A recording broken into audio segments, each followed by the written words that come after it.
Salut à tous et bienvenue sur la chaîne.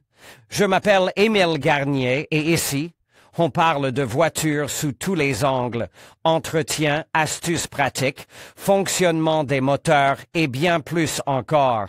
Si vous voulez mieux comprendre votre véhicule et éviter les erreurs coûteuses, vous êtes au bon endroit. Pensez à mettre un j'aime, à vous abonner à la chaîne et à regarder la vidéo jusqu'à la fin.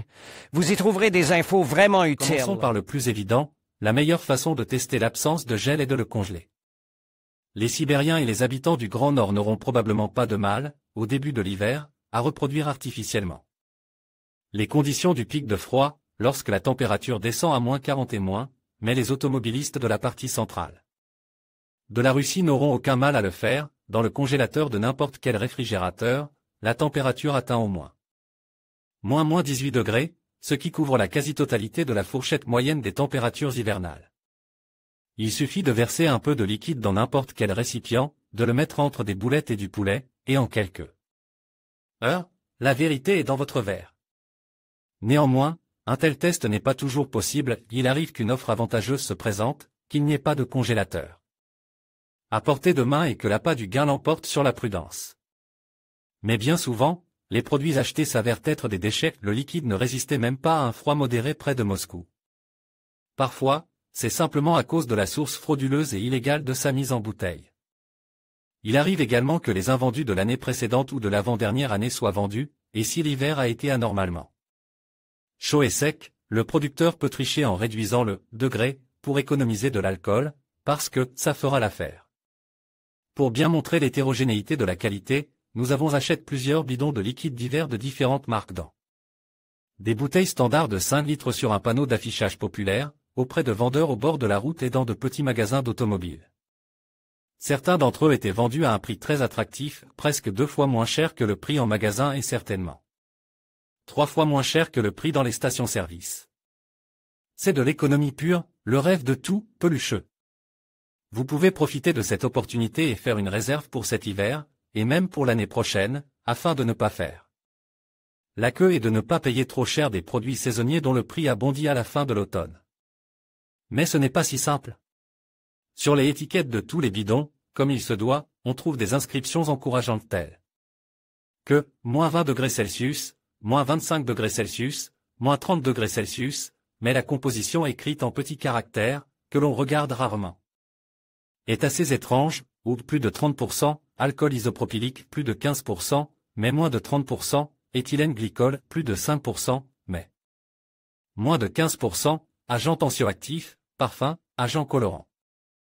Le composant principal de tout, antigel, est l'alcool isopropylique, il existe également de l'alcool éthylique potable et de l'alcool méthylique franchement toxique, mais tous deux sont beaucoup plus rares. Le point de congélation minimal de certains cocktails achetés, selon la même étiquette, n'est pas inférieur à 20 degrés C. Et d'autres, encore plus bas. Mais tout le monde sait-il quelle quantité d'alcool isopropylique est réellement nécessaire pour empêcher sa solution avec de l'eau de gelée? La réponse se trouve dans le tableau.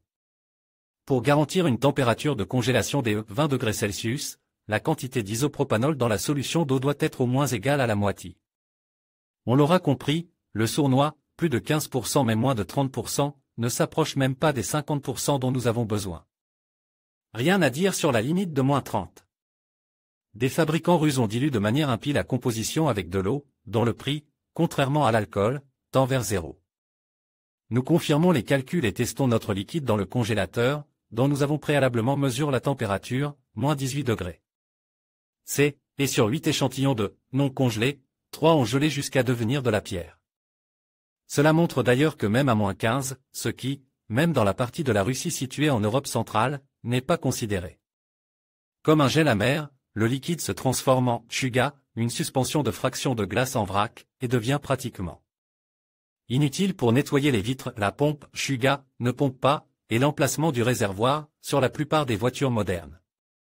Il est situé dans la niche de l'aile avant ou du pare-choc, ne permet pas de réchauffer rapidement le liquide lave-glace par la chaleur du moteur. Franchement, il est absolument incompréhensible que les fabricants de ce liquide aient menti sur le chiffre de la limite de gel, ayant ainsi honnêtement précise la composition. Néanmoins, la connaissance d'un simple tableau avec les degrés et les pourcentages pour l'isopropanol, et les alcools éthyliques et méthyliques dans un lave-glace sont en fait très rares aujourd'hui, peut vous éviter d'acheter de la franche merde. Vous pensez que c'est tout? Continuons à étudier attentivement l'étiquette du « non-freeze ». Dans la composition ci-dessus d'un liquide divers de mauvaise qualité, nous observons la présence d'éthylène glycol, plus de 5%. Mais moins de 15%, qui, comme l'alcool, empêchait le cocktail de geler. En fait, de nombreux propriétaires de voitures savent très bien que cette substance est à la base de presque tous les antigels pour le moteur, et qu'elle a pour mission directe de ne pas geler.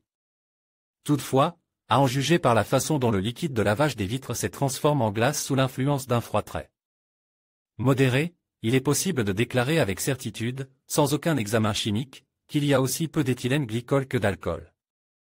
S'il y en a. Mais le problème principal est que cette substance ne devrait même pas se trouver dans le lave-vitre. Prenez l'emballage de n'importe quel antigel pour moteur à base d'éthylène glycol et lisez les recommandations, vous verrez presque certainement la nécessité d'empêcher l'antigel de pénétrer dans la peinture, qui, à cause de l'éthylène glycol, est susceptible de se troubler et de se détruire. En outre, le liquide lave-glace irrigue parfois abondamment le capot et le toit, car les gicleurs du capot ne sont pas toujours parfaitement règles et propres. En outre, de nombreux propriétaires de voitures savent par expérience que le liquide de refroidissement du moteur est légèrement huileux. Sur les doigts, cette propriété n'est pas propice à un nettoyage de qualité du pare-brise, provoquant des stries et des traînées. En particulier sur les vieux balais d'essuie-glace. Par conséquent, lorsque vous achetez un liquide antigel, étudiez attentivement la composition de l'étiquette avant l'achat afin que l'alcool contenu dans le liquide ne soit pas de 15 à 30%, mais de 30% et plus, car c'est à partir de ce pourcentage que le liquide devient plus ou moins utilisable, alors que sa limite de non-congélation est au moins de moins 15 degrés Celsius. Attention à l'absence d'éthylène glycol dans la composition, qui abîme la peinture de la carrosserie et le caoutchouc des balais d'essuie-glace.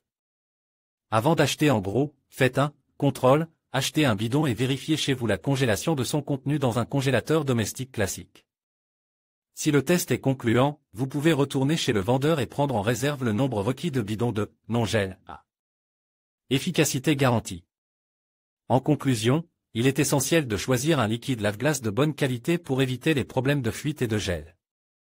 En vérifiant l'étiquette pour des ingrédients spécifiques, en observant la couleur et en testant la viscosité, vous pouvez vous assurer que votre liquide lave-glace répond à vos besoins. N'attendez pas que le gel apparaisse pour agir, car une bonne préparation est la clé pour maintenir une visibilité optimale sur la route. Prenez le temps de faire le bon choix et protégez votre véhicule tout au long de l'année.